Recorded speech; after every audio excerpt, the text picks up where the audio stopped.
80s classic. An action-filled, horror-laced, sci-fi injected classic. You one ugly motherfucker. The Predator has gone on to become one of cinema's most iconic monsters. First leaping onto the screen in 1987, the Predator captivated imaginations with its cutthroat hunting style and badass design. The film was a massive success, being the #1 movie in America in its opening weekend, thanks in part to the star of the show, Arnold Schwarzenegger. Get to the chopper! The brilliance of Kevin Peter Hall as the titular alien shines through, as well as his alien costume made by the legendary special effects artist, Stan Winston. General audiences loved this movie, and it was immediately clear to 20th Century Fox that the people wanted more from this franchise. We barely even get enough time to see the masked hunter, yet it fascinated everyone. There's something out there waiting for us. And it ain't no man. In just a few scenes, we understood everything about what this thing was, what it wanted, and how it achieved those goals. 3 years later, 20th Century Fox released the sequel aptly named Predator 2. In the follow-up, we moved away from the jungles of South America and right into the concrete jungle of Los Angeles. Gone was the slow, methodical predator now dubbed the Jungle Hunter from the first film. Predator 2 introduced us to a much more aggressive and up-close fighter, uncreatively titled the City Hunter, again played masterfully by Hall. Predator 2 was unfortunately not met with the same praises as the original. Critics found it silly, not scary, with subpar acting. We no longer had our muscle-bound heroes, but instead opted for a hard-boiled, no-nonsense cop in the form of Mike Harrigan, played by Danny Glover. These criticisms seemed to be felt by everyone at the time, and the movie proved to be a middling success. This is all to say that those critics can be blasted by a plasmacaster. I love this movie. Everything is up to an 11. The city setting, the action, our lead Mike Harrigan, and of course, the reason we all sit down and watch this awesome flick, the Predator himself. His design, his attitude, even his ugly mandibled mug has been updated for the better. The penultimate conclusion is my personal favorite scene in the entire franchise. Our lead detective Mike Harrigan finally confronts the City Hunter in the alien's own mothership and lands the killing blow. Before Harrigan can even enjoy his survival, 9 predators emerge from their invisibility cloaks. The tension is high. Will these ruthless hunters turn Harrigan into a ship ornament? Who's next? The leader of this clan looks at him and tosses him a flintlock pistol inscribed with a date, 1718, alluding to the fact that these hunters have been calling Earth their hunting grounds for at least 3 centuries. The leader gives Harrigan a look of respect, and the other Preds escort the fallen body of their comrade off into the ship. This scene to me encapsulates what I love about the alien species, colloquially known to fans as the Yautja, horrible killing machines that live by a unique and ritualistic honor code. They always seem to break said honor code by blowing themselves and everyone else up, but this time they showed true respect for a worthy enemy. This scene fascinated me and so many others. It's the first time we see more than one Yautja share the screen together, and without a word, we gain a brief understanding of their hierarchy and society. This tribe would later get the name the LA Hunting Party, or the Lost Tribe. So why am I babbling on about fishnet-wearing, wristblade-stabbing, ugly motherfuckers? Well, I've been on a Predator kick lately and have been exploring the lore of this lost tribe, learning their names, their stories, and how they came to be. I've been familiar with their title of the Lost Tribe for years. Only recently did I finally want to learn why they bear the name of Lost. As it turns out, the term Lost doesn't come from any lore reason. This title comes from the urban legend that right after filming Predator 2, all 9 Predator suits of the Lost Tribe mysteriously vanished and were never seen again. Finding this out genuinely shocked me. I couldn't believe after all these years of dabbling in the world of Predator that there was a mystery right under my nose. I can't remember exactly how I managed to find out about these missing suits, but it was something inconsequential, a forum post, something on Reddit, or something around the internet. Of course, my first initial reaction was to get to the bottom of these claims. I scoured Google on a baseline search to see if anyone else was talking about it. Adam Bomoy from the Collector Freaks Forum mentions their elusiveness and even quotes Stan Winston saying that he wanted them thrown away. Yano Vares on the AVP forums mentions the basics as well, the legend that they just disappeared. Lo and behold, the only places online I could find people talking about it were in Predator fan forums. All of these claims had absolutely no evidence to back it up. I scrubbed forum posts, Reddit posts, the entire internet. I felt like I'd hit a brick wall. I was lucky enough to have found an article all about the making of Predator 2 from the creature effects mastermind Stan Winston. Stan Winston is the reason most of those 80s and 90s movies actually look like that. We can thank him for the T-800 in Terminator, the T-Rex in Jurassic Park, and of course the Yautjas in Predator and Predator 2. The article is about the overall construction of the film, but has a small section about the Lost Tribe in particular. In the section, there's one sentence that mentions how the suits were lost after filming. So we have concrete proof from Winston's own website confirming this urban legend. I really thought that this would only continue to lead me in the right direction. Unfortunately, this was the last real evidence I would find. For about 24 to 48 hours, I searched high and low looking for anything legitimate on this case that I could use to get any sort of answer or story correct. I went to immediately find anything about those stolen props to see if that had any legitimacy. I found someone mention that some of the props were stolen, the xenomorph skull and the city hunter head, but the link they provided was no longer active. Luckily, we were able to find a working link and found these. This is a genuine LAPD case file for Predator 2 props reported missing. The city hunter head, combi stick and smart disc, and the xenomorph skull. This was an awesome find, but unfortunately this doesn't get me closer to the Lost Tribe. In my desperation for any kind of answer, I did the most basic thing I could think of. Check some online prop stores to see if I could find anything. To my surprise, I instantly found this. A full-size, seemingly screen-used, complete Elder Predator suit. I thought it had to be some kind of replica, but according to yourprops.com, it is a legitimate screen-used copy. Just like that, I've ascended the ranks of my Yautja tribe and concluded a glorious hunt. But hang on, I still only found one of 9. So where did the others go? Were those ones stolen? Were they thrown out? According to another forum post, Stan Winston allegedly said to throw them out after filming. But why did one stick around and not the others? Let's continue our hunt together and bring honor to the tribe, known as Lost. To do so, we have to familiarize ourselves with the Lost Tribe. I'm going to break down each one individually and hunt them down one by one. Let's meet our roundtable of intergalactic hunters.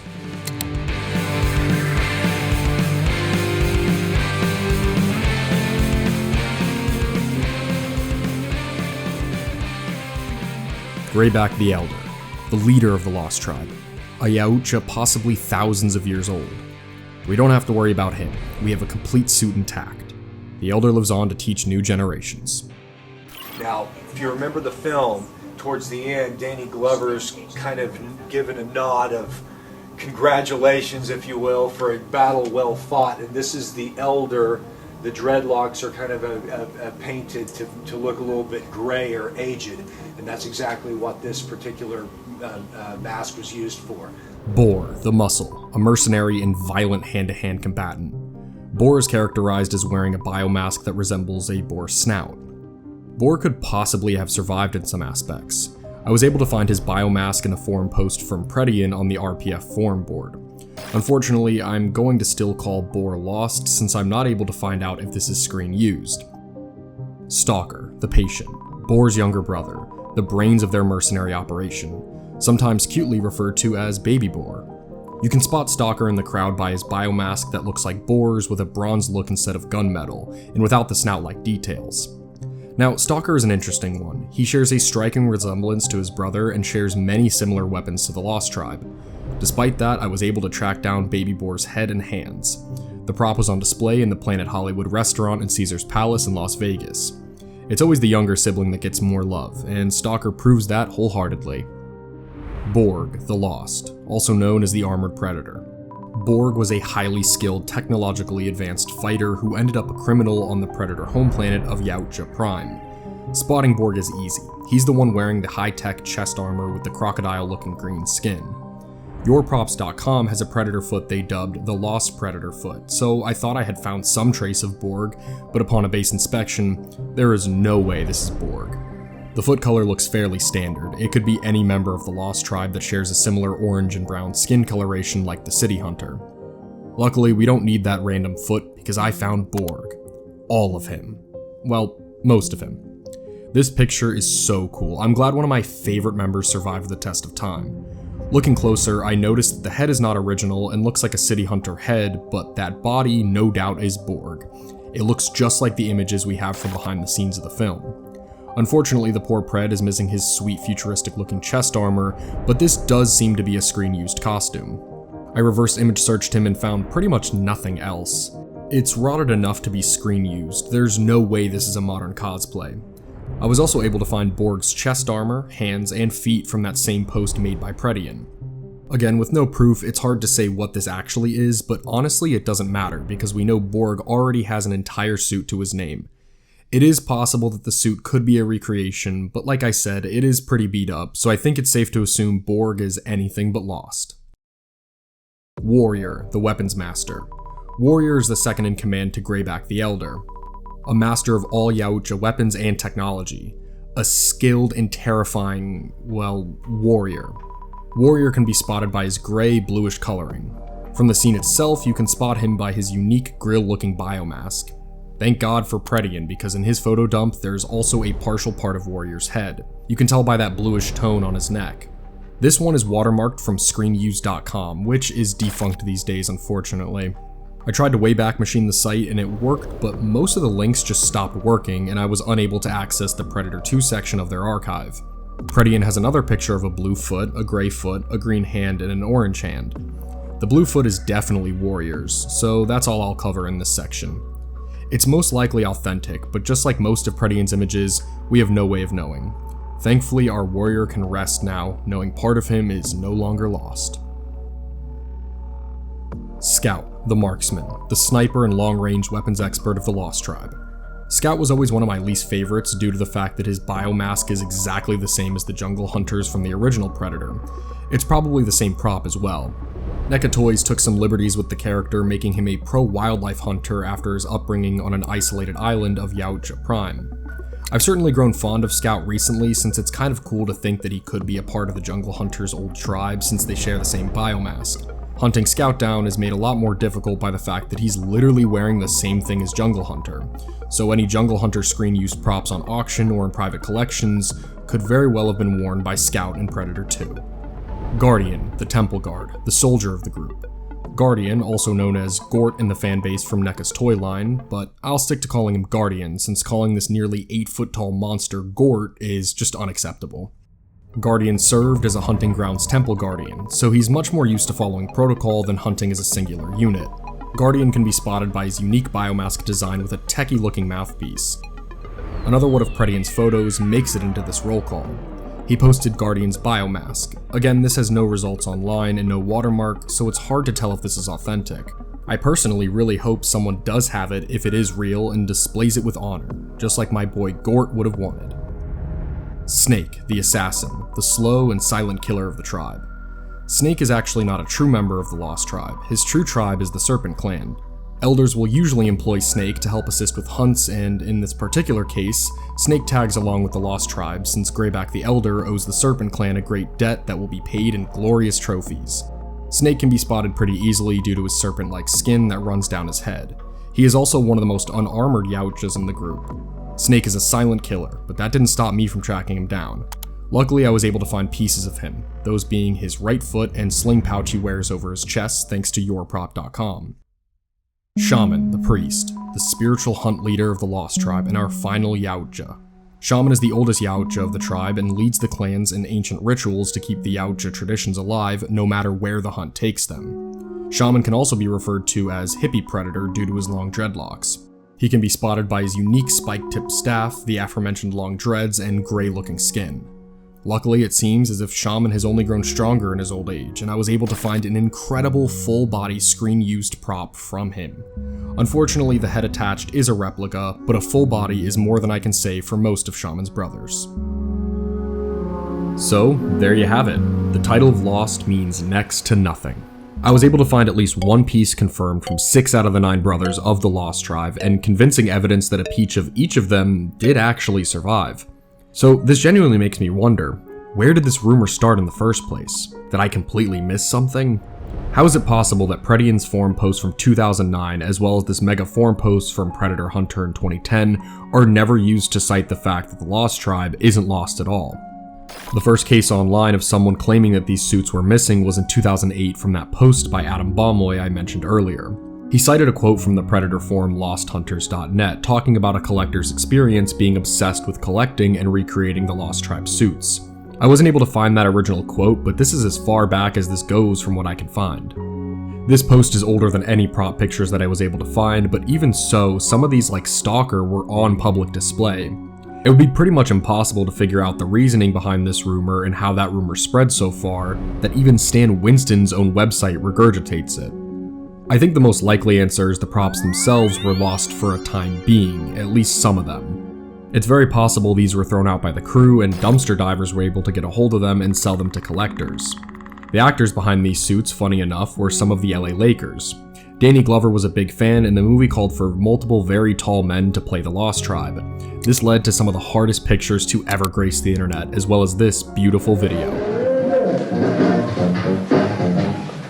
It's definitely a long shot theory, but I guess it is possible some of the Lakers were able to take home some of the pieces and eventually sold them to private collectors. There's no proof whatsoever that this could be the case, but in a mystery with no proof at all, I figured it could be worth mentioning. That's when I found the I Married the Boar website by complete accident. Turns out they had an Instagram page as well, so I reached out to the man behind the mask, Wyatt Weed, and got to talk to the Boar Predator himself. Here's what a member of the Lost Tribe had to say.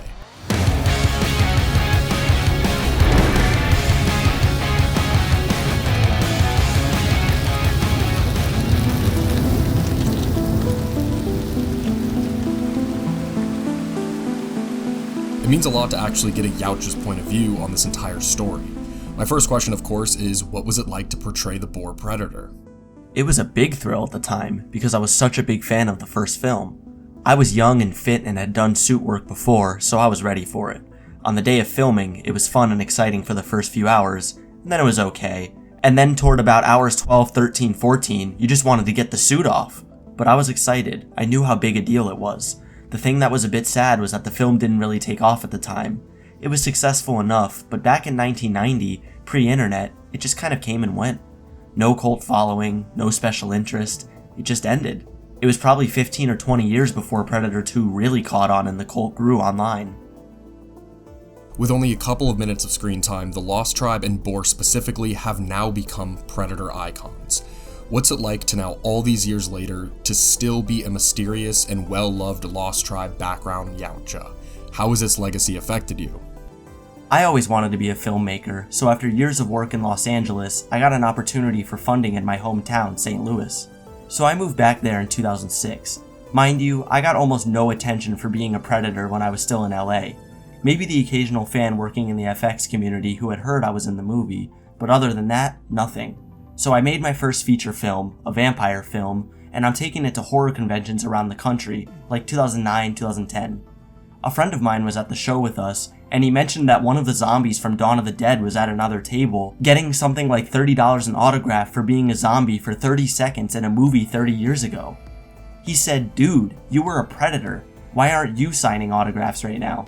My wife and I thought it was a great idea. Why wasn't I signing autographs? So we had some photos printed up as a test and put them out on the table at the next con we went to, and it took off. After that, between the fans and the internet, word spread, and after a few years I was getting invited to shows, doing interviews, doing podcasts. At first I felt like an imposter, but after a while I began to realize how much people love those movies, and they really appreciated that I would come out to shows and talk to people.